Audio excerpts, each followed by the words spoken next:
प्रणाम श्रोताओं, आप सभी का मेरे चैनल भक्ति कथा सागर में बहुत बहुत स्वागत है। श्रोताओं, क्या आप जानते हैं कि प्रथम दिन माता रानी की स्वागत की तैयारियां किस तरह से की जाती हैं? उनकी प्रथम दिन की क्या पूजा विधि रहती है?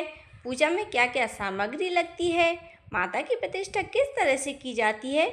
तो आइए हम आपको सही और सटीक जानकारी देते हैं। तो बने रहिए हमारे साथ वीडियो के एंड तक।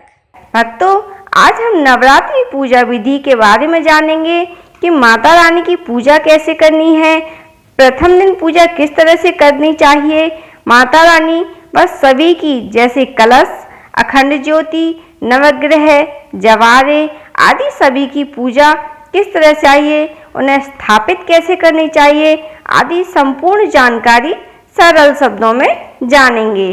भक्तों, सबसे पहले तो हम जिस स्थान पर माता की चौकी सजा रहे हैं, माता को स्थापित कर रहे हैं, उस जगह को स्वच्छ कर लेते हैं। उसके बाद उस जगह पर आटा व रंगों से रंगोली, जिसे चौक कहते हैं, वह बना लेते हैं।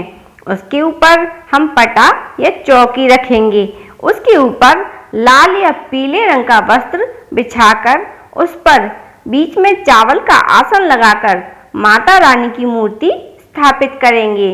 उसके बाद माता रानी को चुनरी अर्पित कर दें। माता रानी के बगल में चावल का आसन लगाकर गणेश जी की मूर्ति को स्थापित करेंगे। अगर गणेश जी की मूर्ति नहीं है तो हम सुपारी से भी गणेश जी की स्थापना कर सकते हैं। उसके बाद हम कलश की स्थापना करेंगे। उसके लिए हम मिट्टी का नया कलश लेंगे। हम पीतल का भी ले सकते हैं। उसमें गंगा जल, हल्दी, अक्षत, दूर्वा, लाल फूल, 1 रुपए का सिक्का डालकर कलश को पूरा मुख तक भरकर कलश पर रोली से स्वास्तिक बना दें।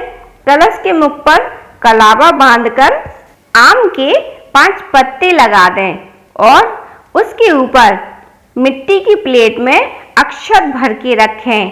अक्षत टूटे हुए नहीं होने चाहिए। उसके ऊपर नारियल में कलावा बांधकर कलश के ऊपर रख दें। ध्यान रखें कि नारियल का मुख अपनी तरफ होना चाहिए। अब 9 जगह चावल का आसन लगाकर अर्थात चावल की ढेरी बना लें। 9 सुपारी उस पर खड़ी करके रखें। इस तरह नवग्रह की स्थापना कर लें।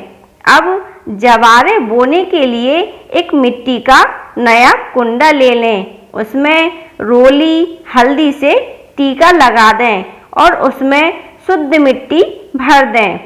फिर उसमें जौ डाल दें और ऊपर से थोड़ी सी मिट्टी डाल दें। इस तरह कुंडा को माता के बगल में चौकी पर रख दें। ध्यान रखें, कलश हमेशा माता रानी के सीधे हाथ की तरफ ही स्थापित करें और जवारे के कुंडा माता की दूसरी तरफ रख दें। अब अखंड ज्योत जलाने के लिए एक दिया ले लेंगे। उसमें 1.25 हाथ की बाती बनाकर डालें और घी भरकर चावल का आसन लगाकर अखंड ज्योति को माता रानी के सामने स्थापित कर लें। अब होम करने के लिए बड़ा वाला दिया ले लें। अगर आपके पास हो तो हवन कुंडी ले सकते हैं, जिसमें सूखा उपला जलाकर माता रानी के सामने रखें। अब सबसे पहले पुष्प से गणेश जी को, माता रानी को, फिर सभी को जल छिड़ककर स्नान कराएं। उसके बाद गणेश जी को, माता रानी को, कलश को, अखंड ज्योति को, हवन कुंडी को, जवारे वाले कुंडा को, सभी को रोली हल्दी से टीका लगाएं। नवग्रह पर सूखी रोली छिड़कें क्योंकि नवग्रह को हिलाया नहीं जाता। अब अक्षत चढ़ाएं और वस्त्र स्वरूप कलावा समर्पित कर दें। आपके पास जो भी पुष्प हो वह सभी को समर्पित कर दें। हो सके तो लाल रंग का पुष्प माता रानी को अवश्य समर्पित करें, क्योंकि लाल रंग का पुष्प माता रानी को अति प्रिय होता है। अब अखंड ज्योत को प्रज्वलित कर लें।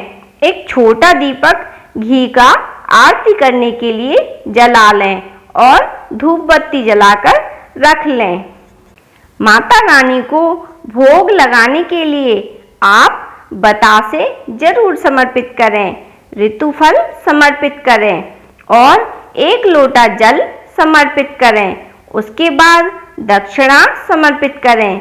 दक्षिणा 9 दिन में एक बार ही समर्पित करनी होती है, तो 9 दिनों में आप कभी भी दक्षिणा समर्पित कर सकते हैं।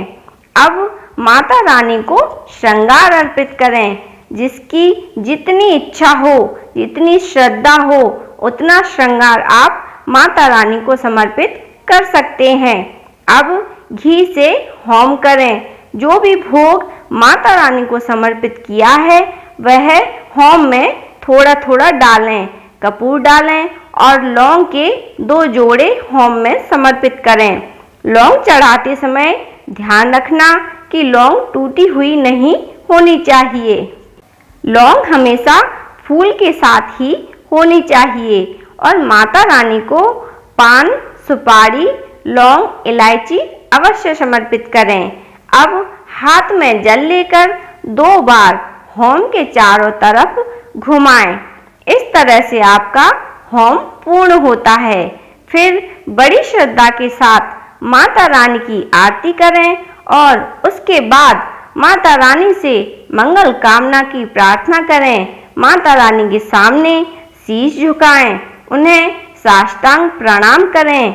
इस तरह से माता रानी की प्रथम दिन की पूजा पूर्ण होती है।